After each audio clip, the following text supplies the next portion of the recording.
Hello everyone, welcome to the channel. और आज हम अपनी 11th की फ़िज़िक्स की सीरीज़ शुरू कर रहे हैं।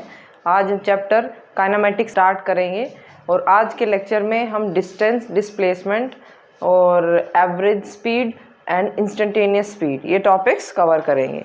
ठीक है, तो चैप्टर शुरू करने से पहले व्हाट इज़ काइनेमेटिक्स। काइना मतलब मोशन, मैटिक्स मतलब dealing motion with the maths. ठीक है, ओके। तो अब उससे पहले हमें पता होना चाहिए कि मोशन क्या होता है।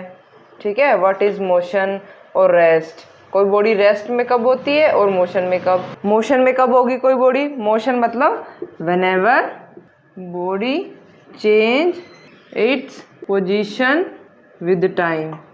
ठीक है, कोई बॉडी अगर टाइम के साथ अपनी पोजीशन चेंज कर रही है तो उसको हम मोशन बोलेंगे।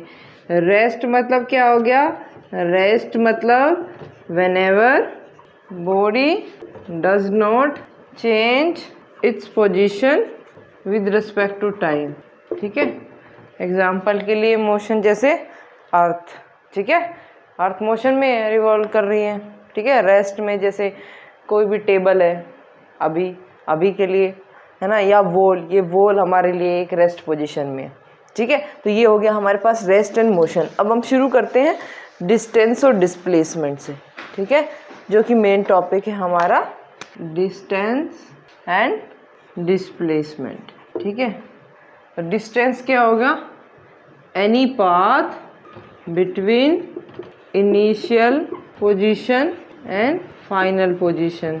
ठीक है, any path between initial position and final position is called distance. Displacement नहीं, डिस्टेंस। जैसे एग्जांपल के लिए हम ले कि ये कोई बॉडी है, ए से बी मूव कर रही है। ठीक है, so this is path 1, another path 2 and there is a zigzag path 3।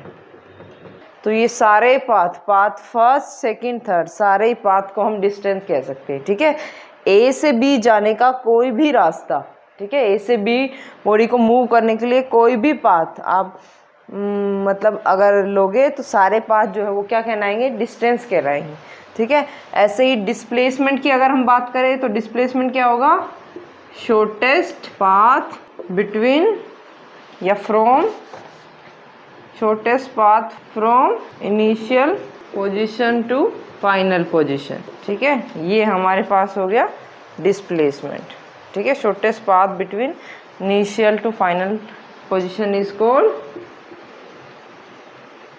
Displacement. ठीक है, अगर इसी एग्जांपल की बात करें हम, पॉइंट ए से बी अगर हमारे पास बॉडी मूव हुई है तो ये भी एक पाथ था, इसमें ये भी एक पाथ था। ठीक है, तो पाथ फर्स्ट, ठीक है, first path is the displacement because this is the shortest path from point A to B. ठीक है, और डिस्टेंस जो है वो क्या है, ओके, इतना हो गया। डिस्टेंस जो है हमारे पास वो एक स्केलर क्वांटिटी होती है। स्केलर क्वांटिटी मतलब विच हैज मैग्नीट्यूड ओनली। ठीक है, इसकी कोई डायरेक्शन नहीं होती, सिर्फ मैग्नीट्यूड होता है। डिस्प्लेसमेंट मतलब डिस्प्लेसमेंट वेक्टर क्वांटिटी है।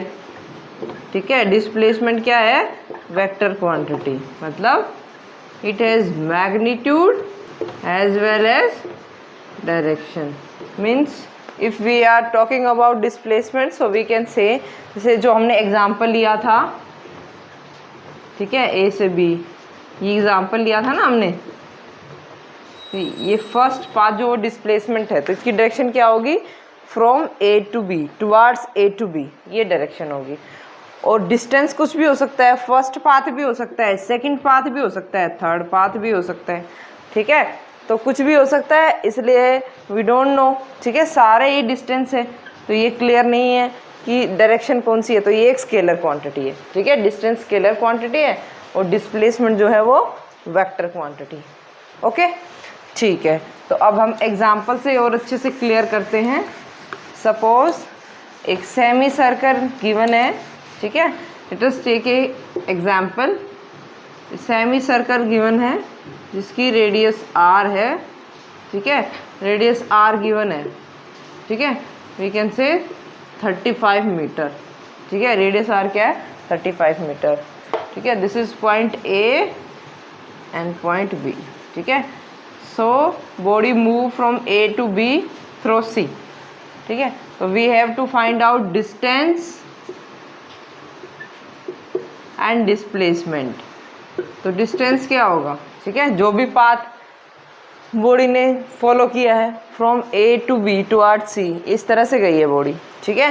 तो ये क्या है, सरकमफ्रेंस ऑफ द सर्कल, ठीक है, ये एक सेमी सर्कल गिवन है, इस तरह से ये कंप्लीट सर्कल होगा, ठीक है। तो सेमी सर्कल है तो सरकमफ्रेंस क्या हो जाएगा, half circumference of the circle क्या होगा, पाई r, ठीक है, पाई r, ठीक है। पाई कितना होता है 22/7 और r गिवन है क्वेश्चन में, दैट इज 35, 7 5 जा, ठीक है, तो 110 मीटर, ये हमारे पास आ गया डिस्टेंस।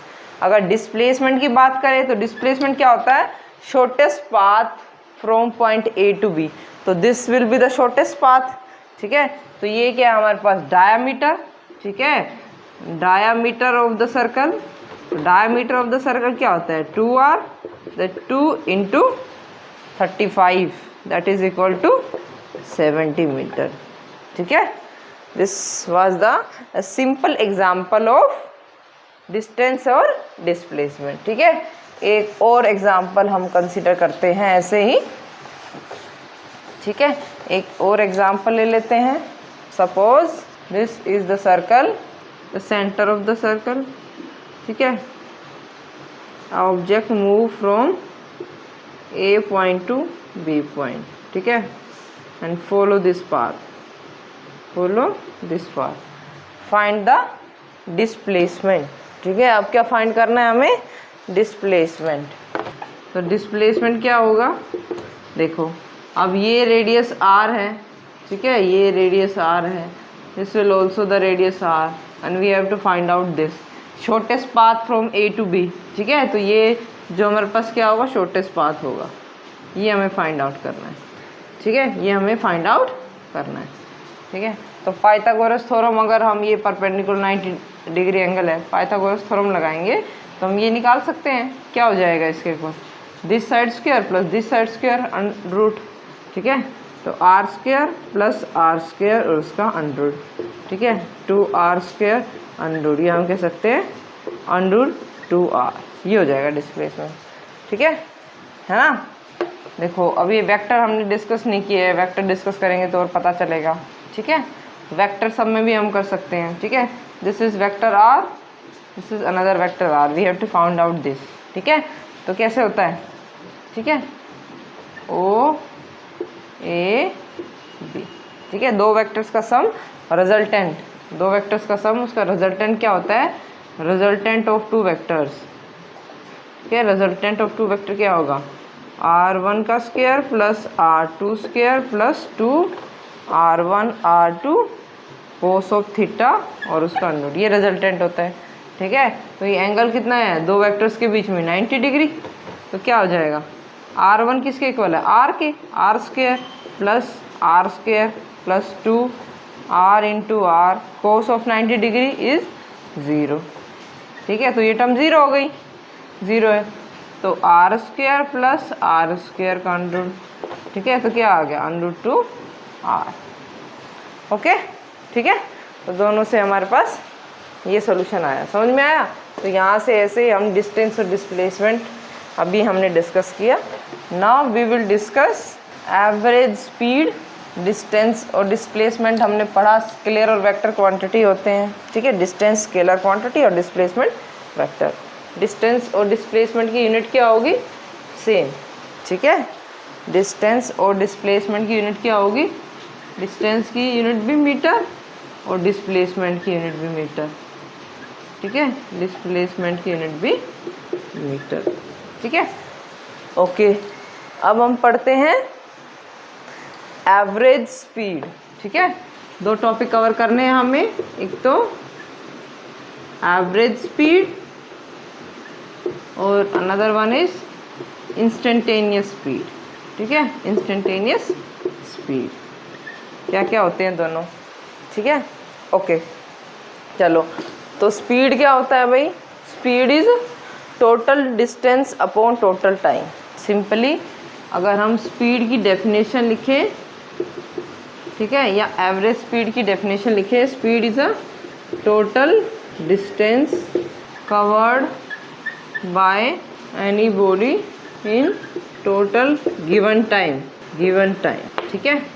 ये हो गया, मतलब हम लिख सकते हैं speed is equal to total distance upon total time, ठीक है।